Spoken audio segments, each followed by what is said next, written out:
아멘. 오늘은 사도행전 말씀을 가지고 킹덤 철치 문화 이렇게 얘기하니까 헷갈리시죠? 그냥 쉽게 얘기해서 하나님 나라 교회 문화에 대해서 조금 이야기하려고 합니다. 저희가 2022년 처음 시작하면서 첫 셀 예배를 하나님께 올려드리는데, 우리 안에 하나님께서 일하신, 그리고 몸된 교회가 어떤 것을 하나님께서 요구하시는지, 또한 그 결과가 무엇인지 사도행전을 통해서 좀 살펴보기만 합니다. 오늘 말씀은 죄송합니다. 사도행전 2장 42절부터 47절, 그리고 4장 31절부터 35절까지예요. 제가 봉독해 올릴게요. 하나님 말씀을 받습니다. 그들이 사도의 가르침을 받아 서로 교제하고 떡을 떼며 오로지 기도하기를 힘쓰니라. 사람마다 두려워하는데 사도들로 말미암아 기사와 표적이 많이 나타나니 믿는 사람이 다 함께 있어 모든 물건을 서로 통용하고 또 재산과 소유를 팔아 각 사람의 필요를 따라 나누어지며 날마다 마음을 같이하여 성전에 모이기를 힘쓰고 집에서 떡을 떼며 기쁨과 순전한 마음으로 음식을 먹고 하나님을 찬미하며 또 온 백성에게 친송을 받으니 주께서 구원받는 사람을 날마다 더하게 하시니라. 4장입니다. 4장 32절이에요. 믿는 무리가 한 마음과 한 뜻이 되어 모든 물건을 서로 통용하고 자기 재물을 조금이라도 자기 것이라 하는 이가 하나도 없더라. 사도들이 큰 권능으로 주 예수의 부활을 증언하니 무리가 큰 은혜를 받아 그 중에 가난한 사람이 없으니 이는 밭과 집 있는 자는 팔아 그 판 것의 값을 가져다가 사도들의 발 앞에 두매 그들이 각 사람의 필요를 따라 나누어 줌이라. 아멘. 하나님의 말씀입니다. 네, 오늘은 아마 영어 트랜sl레이션이 아마 화면으로 안 떠 있을 거예요. 그래서 혹시 우리 다음 세대들 필요하면 그 카톡에서 드롭박스로 들어가서 영어 요약본을 보시면 좀 좋을 것 같아요. 오늘은 조금 약간 제가 강해식으로 조금 설명드려야 할 부분들이 좀 있어서 때로는 목사님 오늘은 너무 은혜가 충만해서 졸음이 쏟아질 것 같다 하시면 할렐루야 외치시고 일어나시면 돼요. 그러면 제가 기도해 드릴게요. 문화가 어떻게 만들어질까요? 문화가 어떤 무브먼트나 문화가 어떻게 만들어질까요? 사람의 본능에 따라 생활 양식에 따른 결과가 우리가 문화라고 좀 정의를 내려요. 문화가 어떻게 만들어지는지는 조금 다양한 조건들이 필요하지만 보편적으로 어떤 사회적 이슈나 어떤 혁명적인 아이템이나 혹은 사람들의 세계관이나 가치관이나 이념에 따라서 그것을 추구하는 세력들이 뭉쳐서 만들어지는 것이 문화라고 조금 우리가 이해하면 좋을 것 같아요. 세상에도 문화가 존재합니다. 그리고 교회 안에서도 문화가 존재합니다. 어떤 교회 갔더니 이런 문화가 있고 저쪽 교회 갔더니 이런 문화가 있어요. 보통 문화가 형성되는 특징을 살펴보면 담임 목사님의 성향에 따라 문화가 형성되기도 하고 혹은 그 교회에 출석하는 분들의 직업이나 또한 어떤 사회적인 위치나 환경에 따라서 그 문화가 형성되기도 해요. 그죠? 어떤 뭐라고 해야 될까? 사업 근로자들이 많은 곳에 교회들은 어떤 분위기일까요? 서로 으쌰으쌰 뭐 했어 뭐 이런 분위기가 있고, 가정주부가 많은 교회에서는 오늘은 김장 담글까 뭐 이런 문화가 형성되겠죠. 그죠? 그러니까 그 교회마다 각각 독특한 문화가 있어요. 하나님은 우리에게 자율성을 주셨고 또한 우리에게 각각 다른 재능을 주셨어요. 그래서 그 재능들이 모이는 사람들이 어떠한 성향을 가지고 있고 어떤 마음과 세계관을 가지고 있냐에 따라서 자연스럽게 교회 안에서도 문화가 만들어집니다. 그런데 우리가 기억할 것은 그 다양성 중에서도 우리가 예수를 믿는다면 추구하고 애쓰고 만들어야 될 문화와 무브먼트, 운동이 있다는 것이에요. 그것은 무엇이냐면 바로 삶과 신앙이 일치되도록 움직이는 것. 삶과 신앙이 일치를 위해서 운동과 무브먼트, 문화를 만드는 것이 중요하다는 거예요. 한 예로요, 요한복음 13장 34절에 예수님께서 이렇게 우리에게 말씀하셨어요. 뭐냐면 보세요. 새 계명을 너희에게 주노니 서로 사랑하라. 내가 너희를 사랑한 것 같이 너희도 서로 사랑하라. 너희가 서로 사랑하면 이로써 모든 사람이 너희가 내 제자인 줄 알리라는 거예요. 보세요. 우리가 서로 사랑할 때, 예수님처럼 서로 사랑할 때 뭐가 된다고요? 너희가 내 제자인 줄 안다는 거예요. 자, 교회가 어떤 문화를 만들어야 되겠어요? 서로 사랑하는 문화를 만들 때 다 세상 사람들이 봤을 때 쟤네들은 저런 문화가 있구나, 저런 운동을 하고 있구나가 보여진다는 거예요. 그리고 교회는 이것을 보여줘야 한다는 것이에요. 삶과 신앙이 일치하는 것이 우리가 이 세상 가운데 복음으로 사는 하나의 파운데이션이 됩니다. 다시 말씀드립니다. 우리가 믿는 것과 행하는 것이 일치화를 위해서 우리가 문화를 만들고 무브먼트를 만드는 것이 오늘날 교회의 핵심이요 토대라는 것이에요. 만약에 여러분, 우리가 복음을 믿었기 때문에 교회에 오는 거잖아요. 그죠? 예수를 믿었기 때문에 이 자리에 오는 거잖아요. 복음을 받아들였기 때문에 우리가 회중 가운데 함께 하는 거잖아요.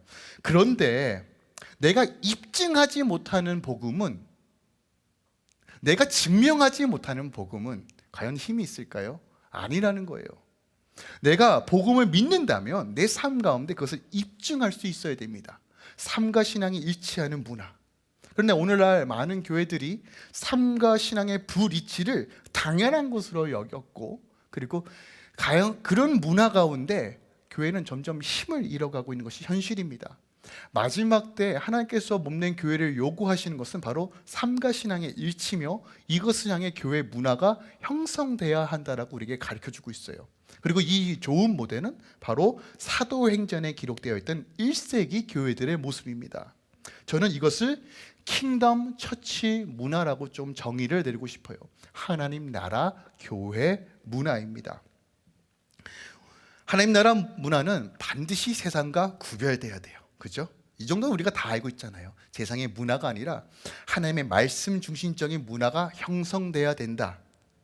2000년 전에 예수님께서 오셨고, 그리고 십자가를 통해서 하나님 나라를 성취하셨고, 성령을 보내주심으로 제자들이 성령의 능력으로 교회가 시작하게 되었어요. 그리고 주님은 약속하셨어요.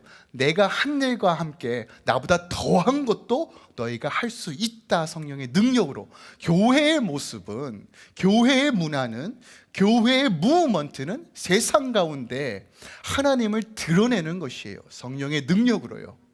그런데 우리가 세상의 방식과 세상의 문화와 동일한 방식으로 교회가 그 문화가 형성된다라면 이것이 수박이요 이것이 호박인지, 무엇이 줄인지, 무엇이 매끈한 것인지 모른다는 거예요. 그러면 어떻게 하나님 나라를 제시할 수 있겠어요?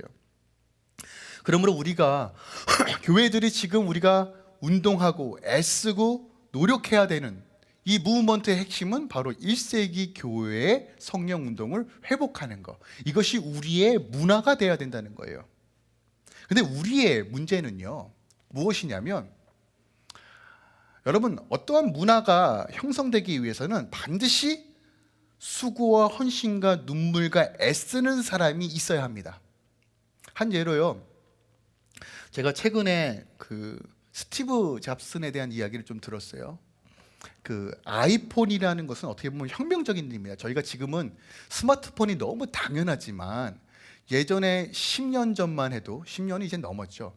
처음에 저는 이렇게 모토로라 이렇게 스타트 이렇게 이거 있었거든요. 근데 화면을 보고 얼굴을 보고 대화한다는 건 정말 꿈과 같은 일이었는데, 핸드폰으로 게임도 하고 인터넷도 하고 별로 볼 거 이제 다 하잖아요.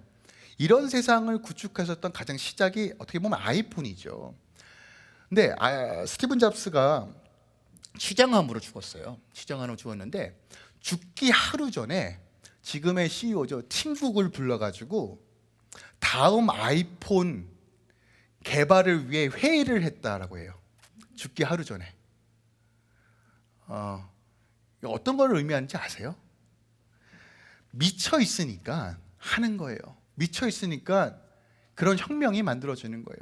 여러분, 문화는 우연하게 일어나는 것은 단 하나도 없습니다. 어떤 무브먼트는 누군가는 심어야 되고, 누군가는 끌고 가야 되고, 누군가는 지켜야 되고, 누군가는 눈물 흘려야 되는 것이에요. 세상의 문화도 그런데 기독교 문화, 하나님 중심적인 문화는 어떨까요? 누군가는 견뎌야 되고 누군가는 지켜야 되고, 누가 인정을 해주든 보지 않든 간에 눈물로 심으며 하나님 나라를 선포할 수 있는 무브먼트를 시작해야 된다는 거예요. 더 나아가 이 무브먼트는 우리의 세대뿐만이 아니라 다음 세대를 위해 우리가 반드시 쟁취하고 만들어야 될 문화라는 거예요. 그래서 오늘 이 말씀을 가지고 오늘 좀 살펴보기 원합니다. 하지만 여러분 기억하세요. 우리는요, 죄된 본성상 익숙한 것이 편하고 내가 원치 않은 것을 하려고 하지 않습니다. 실질적으로 그렇잖아요. 애쓰고 노력하고 눈물 흘리고 누가 그렇게 뺑 빠지게 하고 싶어 해요. 내가 기도할 때 누군가 우리 목사님 기도 정말 열심히 한다, 그런 소리 들으면 제가 기분이 좋아요, 안 좋아요? 솔직히 좋아요. 그런데 그럼에도 불구하고 주여 하고, 하나님 내가 사람에게 인정받는 것이 아니다, 하나님께 인정받고 싶습니다 라고 얘기하지만 여전히 내 안에 숨어져 있는 이런 봉선들이 막 튀어나온단 말이에요. 우리가 그래요. 누군가 인정해 주지 않으면 하는 거 굉장히 쉽지 않습니다. 또한 우리가 어떤 문화를 형성합니까? 만나고 싶은 사람만 만나고 사랑하고 싶은 사람만 사랑하고, 이런 것들 우리 안에 자연스러운 문화 아닙니까? 그런데 여러분 기억하세요. 킹덤 처치 문화의 핵심은 예수 중심적 문화예요. 무슨 얘기냐? 나 중심적인 삶에서 예수 중심적 삶으로 바꾸는 거예요. 그러니까 지금까지 내가 결정하고 내 감정이 중요했고 내 계획이 중요했지만, 이 문화의 핵심은 내가 아니라 예수 그리스도가 중심으로 바꾸는 문화인 거예요. 그러니까 내가 죽고 예수로 사는 거, 내가 죽고 말씀으로 살아가는 것을 풀어내는 거. 근데 이거 쉽지 않잖아요. 어려워요. 하지만 그럼에도 불구하고 우리가 이 문화에 대해서 분명하게, 이 무브먼트에 대해서 우리가 각성하고 행해야 된다는 거예요. 오늘 사도행전에 나와 있는 이 제자들 어떤 제자였냐면 자기 중심적인 제자였어요. 예수님께서 돌아가시기 하루 전에 유월절 때도 서로 자기가 높다라고 티격대고 싸우며 내가 맞다 네가 맞다라고 쌈박질하던 제자들이었단 말이에요. 자기밖에 모르고 내가 하나님 우편 앉을 거야, 내가 예수님 왼편 앉을 거야, 이렇게 서로 핏대를 쌓으며 싸웠단 말이에요. 혈기왕성하고 도망가기 바빴고 자기 이익만 추기 위하여 뿔뿔이 흩어졌던 사람들이 이 제자들이란 말이에요. 근데 이들이 성령을 받으니까 어떤 일이 벌어집니까? 세계관과 가치관과 그들의 생활 양식과 문화가 완전히 바뀌어버리는 거예요. 오늘 성령의 충만함으로 이 교회가 어떻게 태동하였는지, 어떤 문화가 형성되었는지를 보여주고 있어요. 이 말은즉 오늘도 여전히 성령의 역사하는 가운데 이런 문화와 무브먼트는 일어난다는 것이에요. 제가 금요일마다 요즘 성령론을 강론합니다. 하나님께서 특별하게 할렐루야 교회 가운데 이젠 성령의 역사하심으로 한 단계 더 성장하게 원하신다는 마음을 굉장히 강력하게 주세요. 그 전까지 우리가 기도했던 것은 어떻게 보면 밑작업이에요. 아무것도 아닙니다. 하나님께서 이 토대 위에 계속 쌓길 원하세요. 그래서 하나님께서 하실 일들이 분명히 보여서 제가 계속 우리가 같이 기도하자라고 계속 이렇게 아우성거리는 거예요. 저도 솔직히 말씀드리면 작년하고 올해하고 완전히 달라요. 작년에 제 모습은 잊어주시고 2020년에 새로운 모습으로 우리가 함께 거듭난 삶, 구원의 감격을 누리는 삶, 뚫어내는 삶, 성령 안에서 우리가 이 문화를 만들어가길 원합니다. 할렐루야, 아멘. 자, 말씀의 배경을 좀 설명해 볼게요. 오순절 때 대략 120명 정도가 10일 동안 예수님께서 승천하신 후에 모여서 기도했어요. 주여 성령을 주시옵소서. 왜요? 주시겠다고 약속하셨거든요. 성령을 받아야 권능이 임한다고 말했거든요. 주구장창 기도했어요. 하나님 바라보고 기도했어요. 그랬더니 마침내 오순절날 불의 혀 같은, 바람 같은 소리와 함께 성령이 임합니다. 그리고 그들의 입에서 방언이 터져 나와요. 당시 뿔뿔이 흩어졌던 유대인들, 아수르와 바벨론에 인하여 침공당해서 세계 방방곡도로 흩어졌던 유대인들이 6월절날 예루살렘으로 와 하나님을 예배하려고 왔는데 그들이 언어를 까먹었고 그 당시 자기가 살고 있는 언어로만 갖고 있었어요. 그런데 왔는데 오라? 제가 어떻게 이탈리아 말을 해? 어떻게 제가 영어를 말해? 어떻게 제가 아랍어를 말해?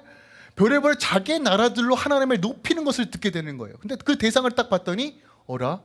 갈릴리 촌뜨기 출신들이 갑자기 유창하게 하나님을 높이는 말, 발음도 좋았을 거예요. 선포하는 거예요. 그리고 이 성령에 충만했던 베드로가 설교를 합니다. 예수 그리스도의 죽으심과 부활하심에 대해 선포해요. 그랬더니 사람들이 마음의 찔림을 받고 예수께로 돌아옵니다. 침례를 받고 3,000명이나 되는 사람이 돌아와요.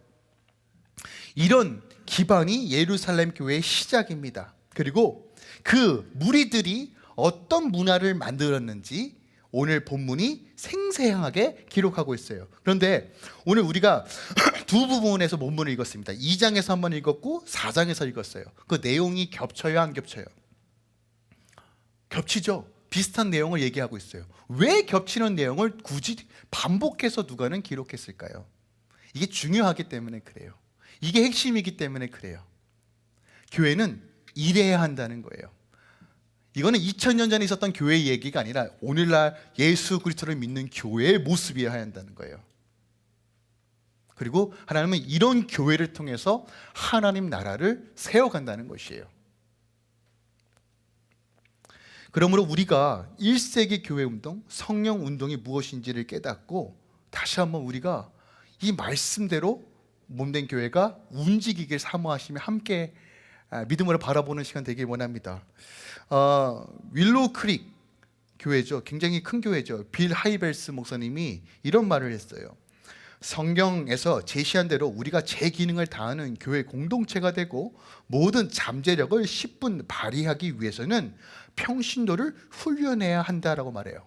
그러니까 우리가 목회자만 이 생각을 가지고 나가는 것이 아니라 목회자와 함께 우리가 함께 모든 성도들이 연합하여서 이 문화가 무엇인지를 고민하고 풀어낼 수 있어야 한다는 것이에요. 자, 이 문화가 형성되기 위해서는 세 가지가 이루어져야 합니다. 첫 번째로 기독교적인 세계관에 대한 교육이 이루어져야 돼요. 기독교적 세계관이 무엇일까요? 쉽게 얘기해서 이거예요. 여러분 잘 아시는 말씀이에요. 하나님 잘 믿으면 복을 받고 하나님 말씀에 불순종하면 저주를 받는다는 거예요. 이 정도만 이해하면 뭐요? 잘 모르겠잖아요. 자, 이것을 이렇게 이해하시면 돼요. 내 삶 가운데 하나님의 통치와 다스림하면 하나님께서 보호하시고 복된 길로 인도하지만 내 나라를 세워가고 하나님의 주권을 부인하고 내 마음대로 살아갈 때는 마치 그것이 잘 되는 것 같지만 결국 멸망의 길로 간다는 이 개념이 내 삶 가운데 파운데이션이 되어야 된다는 거예요. 그런데 이것이 지식이 아니라 말씀을 통해서 성령의 조명 가운데 깨달아져야 돼요. 우리가 무지하기 때문에 내 깊은 세계관 가운데 하나님의 말씀이 절대적입니다. 하나님의 주권과 나라가 내 삶을 통치합니다라는 개념이 들어와야 돼요. 이것은 교육을 통해서 또한 성령의 인도하심을 통해서 우리가 깨닫게 되는 거예요. 근데 이 개념이 들어와야 돼요. 두 번째로 복음에 대한 이해가 필요합니다. 그러니까 맹목적으로 말씀을 읽는 것을 떠나서 진짜 이 말씀이 무엇을 의미하는지를 알아야 돼요. 당시 바리새인도 말씀을 기가 막히게 알았습니다. 하지만 그 뜻과 본질을 이해하지 못했죠. 마찬가지입니다. 교육을 통해서 공부를 통해서 하나님 나라 백성으로서 어떻게 변화된 삶을 살아야 되는지에 대한 개념을 이해하셔야 돼요. 그리고 마지막으로 적용할 수 있는 훈련이 필요합니다. 머리만 두꺼워지면요 어떻게 돼요? 무거워지겠죠. 안 돼요. 머리가 굵으면 목만 뻣뻣해지는 거예요. 말씀을 풀어내셔야 됩니다. 아버지께서 우리에게 성령을 주신 근본적인 이유가 뭘까요? 말씀대로 행할 수 있는 능력을 주시는 거예요. 목사님, 저는 연약하고 또 넘어져요. 여러분, 그 연약한 마음을 만지시는 것도 하나님이지만 그 마음을 고치셔서 사용하시는 것도 하나님입니다. 이해하셨어요? 성령은요, 우리를 믿음 가운데 하나님의 말씀을 지켜 행할 수 있도록 인도하시는 분입니다. 우리가 자꾸 죄된 본성 때문에 넘어지고 쓰러지고 나는 안 돼, 나는 안 돼라고 스스로 제한을 걸어버려요. 아니요, 그 제한을 해체시키고 내가 말씀 가운데 순종하며 하나님의 거룩한 성화에 동참하며 예수를 닮아갈 수 있는 삶으로 인도하시는 분이 성령이라는 거예요. 성령이 충만하면 우리가 말씀 가운데 풀어내는 삶을 살게 됩니다. 이 세 가지들이 바로 어떠한 방식으로 이루어지는가가 오늘 본문 말씀에 기록되어 있어요. 42절 볼게요. 2장 42절에 이렇게 선포되옵니다. 그들이 사도의 가르침을 받아 서로 교제하고 떡을 떼며 오로지 기도하기를 힘쓰느니라. 네 가지 형태가 나와요. 이 네 가지 형태를 통해서 이들이 하나님 나라 문화가 생겼다는 거예요. 첫 번째로 사도들의 가르침을 받았어요. 자, 사도들이 어떤 말씀을 가르쳤을까요? 어떤 말씀 가르쳤을 것 같아요? 마태복음 28장 20절에 이렇게 기록하고 있어요. 28장 20절에 보니까 주님이 이렇게 말해요. 내가 너에게 분부한 모든 것을 가르쳐 지키게 하라요. 가르치고 지키게 하라예요. 교회는 말씀을 선포할 뿐만이 아니라 말씀을 지켜 행할 수 있도록 엉덩이 토닥이며 건면하며 때로는 훈계하며 그렇게 가르쳐야 한다는 거예요. 어떤 걸 가르쳤을까요? 기본적으로 우리가 상상수만 말씀만 보더라도 우리가 분명히 알 수 있잖아요. 하나님의 의도가 뭔지, 하나님의 뜻이 무엇인지. 그냥 표면적으로 지켜 행하는 것이 전부가 아니라 그 마음과 내면까지 온전히 새롭게 되기 애쓰며 나아가는 삶, 이것이 바로 말씀을 지켜 행하는 삶이라고 얘기하고 있어요. 그리고 뭐라고 하냐면 내가 세상 끝날까지 너희와 항상 함께 할 것이다. 성령께서 그 말씀을 지켜 행하며 나아갈 수 있도록 인도해 주시겠다고 약속하신 거예요. 즉 하나님 나라, 복음, 말씀이 무엇을 이야기하는지 조금 더 구체적으로 얘기하면 구약의 토라, 창세기, 출애굽기, 레위기, 민수기, 신명기 말씀, 그 율법의 본질이 무엇인지, 어떻게 우리가 예수를 닮아가야 되는지에 대한 내용들이에요. 그게 바로 서신서에 대한 이야기입니다. 바리새인과 같이 종교성을 가지고 그냥 행하는 것에만 집중하는 것이 아니라 아버지의 마음이 무엇인지 깨닫는 것, 우리에게 왜 안식일을 주셨는지, 우리에게 왜 율법을 주셨는지를 알고 깨닫는 것, 성령의 조명 안에서 이것의 가르침을 받는 것. 근데 중요한 것은 당시 사도행전 교회는요, 예루살렘 교회는 사도들의 강요로 이해해서 교육이 이루어진 것이 아니에요. 그들이 자원하는 마음으로 우리에게 가르쳐 주세요라고 했다는 거예요. 근데 오늘날 우리는 어때요? 목회자가 쫓아다니면서 성경 공부 들어야지. 아우 목사님 바빠요. 목사님 다음에 할게요. 그러면 목사가 뭐라고 얘기해요? 그래요. 네, 이제는 그거 안 통한다는 거예요. 자원하는 마음이 있으셔야 돼요. 여러분, 성경에 대한 가르침을 받길 갈망하십시오. 거룩한 지식은 여러분의 삶을 성장시킵니다. 하나님의 말씀이 여러분의 삶을 풍요롭게 합니다. 우리가 올해 호세아 말씀을 선포했잖아요. 호세아 말씀에 하나님께서 지적하시는 죄가 뭐예요? 호세아서 4장 6절이에요. 내 백성이 지식이 없으므로 망하는도다예요. 여기서 말하는 지식은 야다, 하나님을 알려고 하는 그 애씀과 노력과 그 갈망이 없다는 거예요. 그랬더니 뭐라고 얘기합니까? 나는 너를 버려 내 대상이 되지 못하게 할 것이요, 내가 내 하나님의 율법을 잊었으니 나도 내 자녀들을 잊어버릴 것이다요. 자, 이 문제가 나에게만 속한 문제가 아니라 내 자녀의 문제까지 속하였다고 호세아가 분명히 말하고 있어요. 맞죠? 여러분, 하나님을 아는 지식과 갈망은요, 나의 문제뿐만 아니라 우리 자녀 다음 세대까지 영향을 끼친다는 거예요. 여러분, 말씀을 알길 사모하십시오. 있는 것에 넘어서 이 말씀이 주시는 그 달콤함에 대해서 사모하십시오.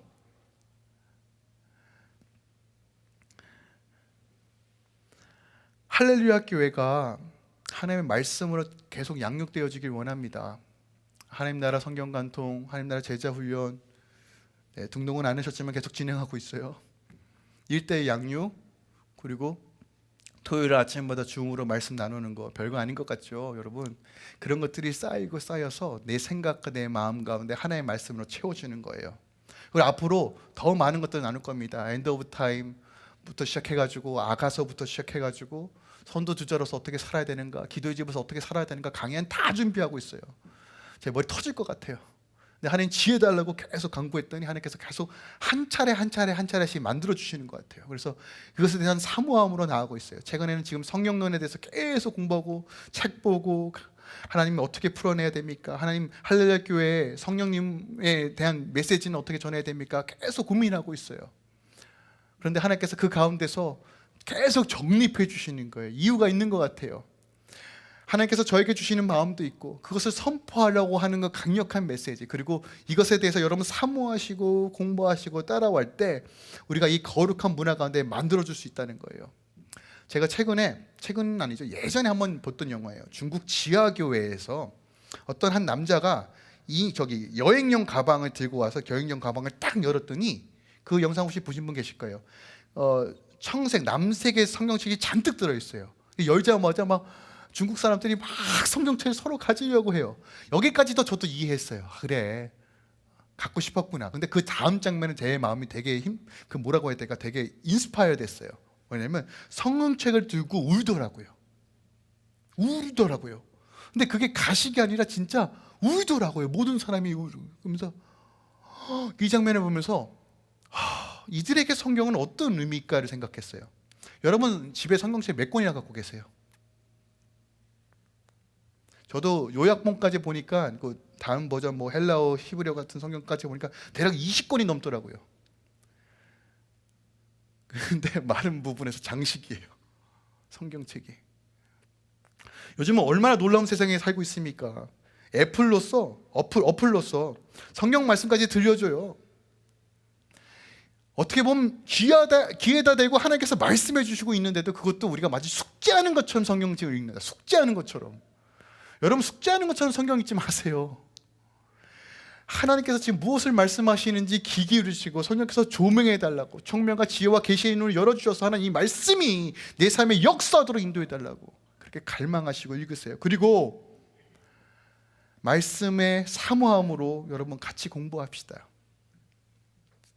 여러분 제가요 여러분들에게 공부하자고 하면 누구 좋은 걸까요? 솔직히 저 힘들어요. 힘들어요. 준비하고 막 이런 거 애쓰는 거. 제가 똑똑한 사람이 아니라서 정말 애쓰고 막 노력해야 돼요. 그런데 부르고 부르심과 사명이 있기에 너무 감사한 거예요. 제가 제 안에 어떤 마음이 있냐면 야, 나 같은 것이 하나님 말씀을 전할 수 있다고? 이건 특권이다라는 생각이 있어요.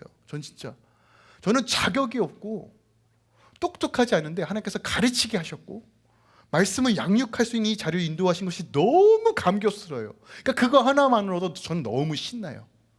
이게 특권이다. 여러분 말씀을 사모하시고 말씀을 풀어내는 건 정말 하나님의 놀라운 은혜입니다. 여러분 꼭 기억하세요. 말씀을 사모하시면서 말씀을 훈련받고 양육받기를 사모하십시오. 그때 우리 삶 가운데 하나님의 문화들이 어떻게 이루어질지를 알 수가 있어요. 두 번째로 서로 교제했다라고 기록하고 있습니다. 교제, 함께 나누는 일이에요. 코에노니아라는 단어는 우리가 교회 안에서 예수 그리스도의 몸된 교회 안에서만 행할 수 있는 나눔을 뜻해요. 세상에서 나누는 것이 아니라 우리가 교회 안에서 예수를 믿기 때문에 예수 안에서 그 능력으로 행할 수 있는 나눔을 뜻합니다. 희생적인 나눔, 사랑과 용서와 베품과 성만찬할 때 쓰였던 단어예요. 실질적으로 아가페 사랑을 실천하는 것이 코이노니아입니다. 여러분 우리의 신앙이 무엇입니까?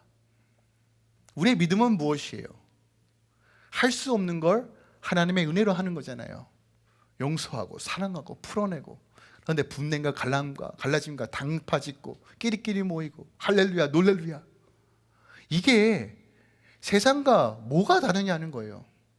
우리가요 여러분 마태복음 5장 46절에도 너희가 사랑하는 자만 사랑하면 무슨 상이 있으리요? 세리도 이와 같이 한다라고 말하고 있어요. 그죠? 사랑하는 거 용서하는 건 결코 쉽지 않습니다. 내 안에 꽉 막혀있는 응어리 같은 돌덩어리들이 너무 많은 분들 계세요. 근데 기억하세요, 성령께서 그거 제거하신다는 거예요. 성령께서 이걸 제거해 주시겠다는 거예요. 그리고 믿음으로 순종할 때 문이 열리는 거예요. 교회는 이걸 풀어내야 됩니다. 그러면 이런 문화와 이런 간증과 이런 경험들이 모이면 어떤 문화가 형성될까요? 서로를 위해 기도해 주는 거예요. 서로를 위해 아껴주는 거예요. 코이노니아가 이루어지는 거예요. 말씀 가운데 이루어지는 희생과 헌신과 나눔이 이루어지는 것이에요. 자 보세요, 이런 것들이 발견되니까, 이것이 가치 있게 생각되니까 어떤 일이 벌어요? 서로 물건을 통용하고 소유를 팔아 나눠주는 거예요. 이거 누가 시킨 거 아닙니다. 사도들이 와서 너 이거 당장 팔아서 교회에 바쳐, 이렇게 말한 적 단 한 번도 없습니다. 제가 오늘날 여러분들에게 여러분 있는 재산 다 팔아서 교회 갖고 오십시오라고 하면 2단 3단이죠. 그죠? 저 못된 놈이에요. 제가 그렇게 말해도 듣지 마세요. 하나님 감동하시는 대로 하시면 돼요. 그런데 보세요, 이때 다 자원하는 마음이에요. 뭐예요? 이 코이노니아의 가치를 두니까, 하나님 나라의 문화의 가치를 두니까 재정이 아닌 거예요. 하나님께 내어드렸더니 어떤 일이 벌어져요? 덤의 은혜가 있는 거예요. 저는 이것에 확신합니다. 자, 나눠준 것만 기록했지만 보세요, 4장에 뭐라고 말합니까? 그 중에 가난한 사람이 없대요. 자, 이게 무슨 의미인지 아십니까? 우리는 나눠줄 때 뭐부터 생각해요? 내가 손해보고 내가 없고 내가 가난할 걸 생각해서 돈을 모으고 저축하잖아요. 그런데 하나님의 말씀대로 순종했더니, 코이노니아를 실천했더니 어떤 일이 벌어져요? 가난한 자가 없대요. 하나님께서 그렇게 해주신 거예요. 줬더니 채워지는 거예요. 나눠줬더니 덤의 은혜가 있는 거예요. 그러니까 해줘도 엄마 오병의 기적 같은 일들이 삶에서 일어나는 겁니다. 이게 교회 문화의 핵심이에요. 하나님께서 이거 해주시기 원하는 거예요. 이게 세상이 감당하지 못할 교회의 능력이잖아요. 그런데 어디서부터 한다고요? 이 문화를 만들고 애쓰고 기도하고 뚫어내는 자들에게 하나님께서 하나님의 몸된 교회에게 부어주신 은혜라는 거예요. 세 번째, 떡을 뗐다고 말합니다. 여기서 말하는 떡을 떼다라는 클라시스라는 단어는 성만찬을 이야기해요. 저희가 한 달에 한 번씩 성만찬을 합니다. 다음 주도 성만찬이 있는데요. 여러분, 성만찬의 의미가 뭐예요? 예수님의 죽으심과 부활하심을 기념하는 거예요. 예수님의 죽으심이 여러분에게 어떤 의미가 있어요? 그분의 죽으심이 여러분과 어떤 의미가 있냐고요? 그분의 부활하심이 여러분과 어떤 의미가 있어요? 예수의 죽으심은 내 자아의 죽음이에요.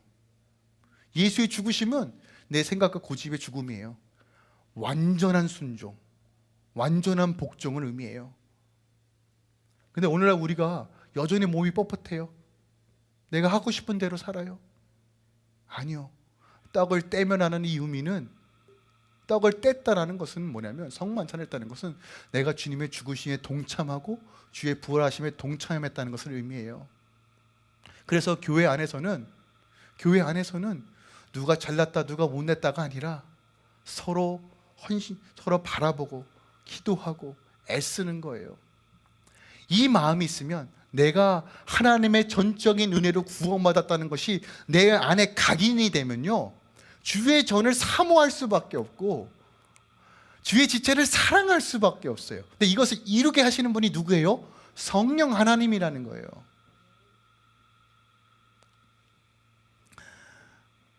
저는 아까도 말씀드렸듯이 말씀을 전하고 교회에서 사역하는 것이 특권이라고 생각합니다. 저는 특권층이라고 생각해요. 그래서 저는 이렇게 바닥을 보면 이렇게 휴지 같은 게 있잖아요. 그러면 가서 줍는 이 놀라운 특권을 누립니다. 저만 보이는 거예요. 여러분, 성전을 사랑하시고 하나님의 전을 사랑하시고 주의 일에 내가 어떻게 헌신할까를 바라보는 건 굉장히 놀라운 은혜입니다. 여러분, 우리가 무엇이 간데 하나님께 나아가 봉사하고 헌신할 수 있다고 생각합니까? 우리가 무슨 자격이 있어서요? 내가 죽고 예수로 사는 삶, 그의 죽으심과 부활하심을 묵상하는 삶은 내 것이 아닌 오직 다 주님 것이라는 것이 믿어지는 삶이에요. 이런 삶을 살면 하나님 전에 무엇이 필요할까? 하나님 나라에 무엇이 필요할까가 보일 수밖에 없습니다. 여러분, 때로는 여러분 리더십에 서고 또 어떤 것을 맡고 하는 것에 여러분의 힘으로 하는 것이 아니고요, 특권을 누리는 것이라 생각하십시오. 하나님 놀라운 은혜가 있어요. 목사님 싫어요. 그 마음도 아는데요, 이게 특권이라고 생각하면 서로 하실 거예요. 만약에 진짜 하늘의 보가 열리고 하나님의 놀라운 은혜가 있다는 것을 깨달으면 이건 누구나 하고 싶은 거예요. 근데 그 인식이 없어요. 그런데 당시 보세요, 서로 애쓰고 서로 나눠주고 누가 뭘 하든 간에 차원하는 마음으로 서로 사랑하고 베풀며 나아갔다는 거예요. 떡을 떼며 예수님의 죽으심과 부활하심 묵상했더니 이루어지는 것들이에요. 그리고 마지막으로 뭐예요? 오로지 기도에 힘썼다는 거예요. 여러분, 킹덤 처치 문화의 핵심은 기도의 집입니다. 기도의 집이에요. 교회의 정체성은 기도하는 집입니다. 기도할 때 이 모든 것들이 이루어지는 거예요. 기도하지 않고 하는 건 다 세상의 것들입니다. 기도하지 않고 하는 건 다 내 의입니다. 기도한 만큼 하나님께서 일하시는 거고, 기도한 만큼 하나님의 역사를 보는 거예요. 기도의 집이라는 이 정체성은요, 이사야 56장 7절과 마태복음 21장 13절에 만민이 기도하는 집이라 분명히 선포합니다. 이것이 회복되니까 어떤 일이 벌어져요? 하나님의 놀라운 기적과 이적들이 일어나는 거예요. 날마다 마음을 같이하여 성전에 모였다라고 합니다. 성전에 모여서 뭐 했을까요? 수다 떨었을까요? 아니요. 기도하고 기도했다는 거예요. 당시 유대인의 풍습에 따라 하루에 3번씩 성전에 가서 기도했고요, 모일 때마다 기도했어요. 초대교회들은요. 그러면 하나님께서 이 기도의 집을 통해서 무엇을 하길 원하실까요? 아모스예요. 아모스 9장 11절 말씀입니다. 우리 함께 좀 선포했으면 좋겠어요. 아모스 9장 11절인데 시작. 그날에 내가 다윗의 무너진 장막을 일으키고 그것들의 틈을 막으며 그 허물어진 것을 일으켜서 옛적과 같이 세우고. 사도행전 15장 16절입니다. 함께 선포할까요? 시작. 이후에 내가 돌아와서 다윗의 무너진 장막을 다시 지으며 또 그 허물어진 것을 다시 지어 일으키리라. 기도의 집을 통해서 하나님께서 하시고 싶어하는 건 뭐냐면 다윗의 장막을 회복하는 거예요. 여러분, 다윗의 장막이 어떤 장막인지 아십니까? 하나님과 얼굴과 얼굴을 대면하며 하나님의 임재가 충만하여서 하나님의 주권과 영광과 통치가 이루어지는 거예요. 하나님께서 그것을 우리 삶 가운데 이루길 원하시는 거예요. 교회를 통해서 그것을 풀어내길 원하시는 거예요. 하나님께서는 단순히 교회의 회복뿐만 아니라 교회를 통해서 여러분의 가정과 여러분의 지경을 넓히시길 원하시는 거예요. 점점 어두워져 가고 암흑에 휩싸릴 것 같은 이 세상 속에서 예수의 빛으로 뚫어내며 풀어내며 견디며 승리할 수 있는 전략은 기도의 집밖에 없습니다. 하나님께서 이 전략을 우리에게 주시는 거예요. 교회는 기도의 집을 회복하라고 말씀하고 있어요. 이것이 우리의 문화로 자리 잡아야 돼요. 어떤 일이 있어도 주의 전에 와서 기도하고 기도할 때 풀어지는 거예요. 자, 이런 네 가지들이 이루어졌더니 어떤 결과들이 일어나냐면 보세요. 첫 번째로 사람마다 두려워하는데 라고 해요. 두려움. 마땅히 두려워할 존재를 두려움이 회복되는 거예요. 오늘 하나님 너무 만만하게 봐요. 사람들. 만물의 주요 통치하신 우리 아버지를, 그 이름을 더럽히는데 사람들은 무감각해요. 교회가 무감각합니다. 네, 여러분 기억하세요. 이 문화와 운동이 일어날 때 가장 먼저 회복되는 것은 아버지의 이름이 아버지 이름답게 변하는 거예요. 교회를 통해서 우리 전능하신 하나님이 이분이시다라고 제시하는 거예요. 교회는 이것을 제시해야 되죠. 대체 뭘 자꾸 준 걸 겁니까? 우리 교회는 서비스가 좋아, 우리는 뭐 아동 프로그램이 좋아, 다 좋죠. 좋아요. 근데 저 교회 갔더니 하나님이 보여. 이거입니다. 하나님을 두려워함이 회복되는 거. 이것이 지금 이 땅의 회복 아닙니까? 하나님 교회를 통해서 이거 하기 원하시는 거예요. 두 번째로 보세요. 믿는 사람들이 다 모여 물건을 나누었대요. 그들의 생활의 패턴과 가치관과 세계관과 모든 것들이 새롭게 되었어요. 그들이 초대교회들이 이렇게 행할 수 있었던 이유가 뭐냐면 보세요. 로마서 14장 8절과 9절이에요. 우리가 살아도 주를 위해 살고 죽어도 주를 위해 죽나니 그러나 사나 죽으나 우리가 다 주의 것이로다. 이를 위하여 그리스도께서 죽었다가 다시 사셨으니 곧 죽은 자와 산 자의 주가 되려 하심이라요. 그들의 가치는 주를 위해 살고 죽는 거예요. 여러분, 이 삶이 우리 삶 가운데 무브먼트와 문화로 자리 잡을 때 어떤 일이 생길까요? 하나님께서 이렇게 세우시는 거예요. 왜요? 하나님께서 주인 되시니까. 이런 생각과 마음으로 무브먼트한 우리 다음 세대들 어떤 일이 벌어질까요? 우리 자녀들이 걸어가는 곳곳마다 하나님의 놀라우심이 드러나는 거예요. 세 번째로 보세요. 성전에 모이기 힘썼다. 그리고 기쁨과 마음으로 서로 교제하며 하나님을 찬미했다는 거예요. 자, 이러한 삶들이 구현되니까 결국 결과로서 성정 중심적 삶, 교회 중심적 삶, 예배 중심적 삶, 하나님 임재 중심적 삶이 이루어지는 거예요. 제가 예전에 선배 목사님으로부터 이런 얘기 들었어요. 이수영 전도사, 교회에서 멀리 살아. 교회에서 가까이 살면 힘들어. 교회에서 자주 부르니까 힘드니까 그냥 적당한 거리에 살아. 제가 그 얘기 듣고 화딱지가 나가지고 교회 근처로 이사 갔어요. 어떤 분은 그러더라고요. 목사님, 마음은 원하는데 육신이 멀어요. 여러분, 아니에요. 이스라엘 백성들은 성막, 성소 중심이었어요. 같이 모이기 힘썼어요. 어느 때보다도 지금은 우리가 모이기 힘써야 될 때입니다. 여러분 기억하세요.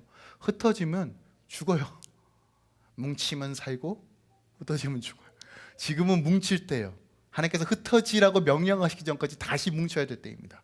모여서 같이 연합하여 기도하고 하나님 나라 바라봐야 돼요. 양육되어지고 하나님께서 이제 레디 하면 이제 딱 흩어지면 돼요. 그래서 이 세일 데이는 그걸 훈련하는 시간이 될 거예요.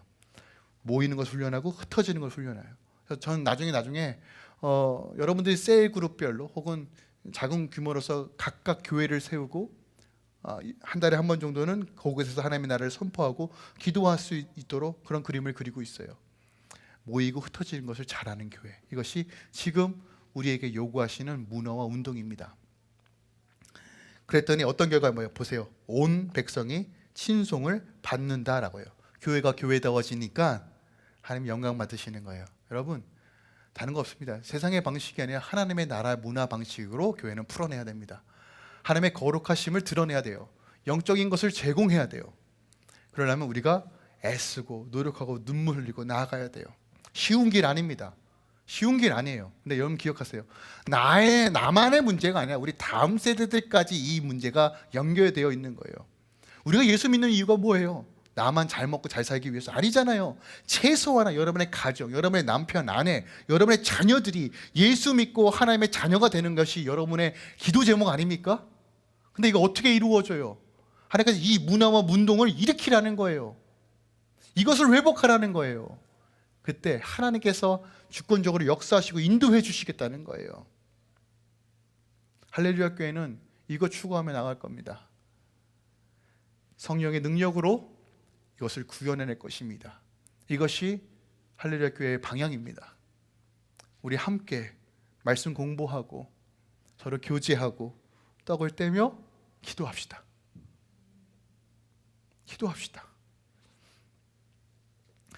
우리 앞에 첩첩이 쌓여있는 산들이 평지가 될 것입니다. 불가능하다고 하는 이 모든 것들 가운데 하나님께서 내가 하겠다 분명히 보여주실 것입니다. 교회뿐만 아니라 여러분의 삶까지 하나님께서 인도해 주실 것입니다. 할렐루야.